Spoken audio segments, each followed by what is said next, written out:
Justice for women. It is not about outrage, it is about action.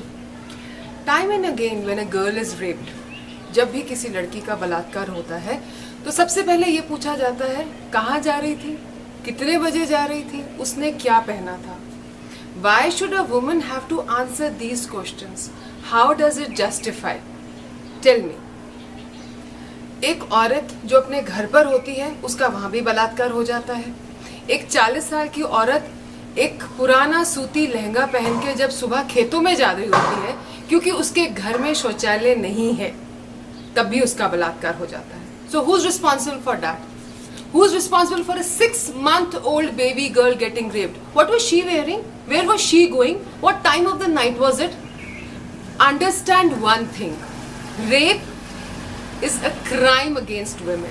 Do not try to label the victim as somehow responsible for it.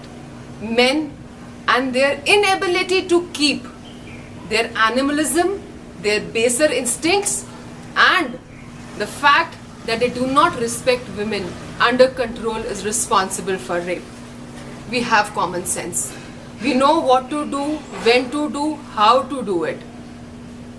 Rape is not about this. Rape is about power. Rape is about subjugation. Understand the brutality of rape and condemn it outright, completely, in every aspect of it. There can be no justifications, no questions to be raised against the victim where rape is concerned. Justice for women. It's not about outrage. It's about action.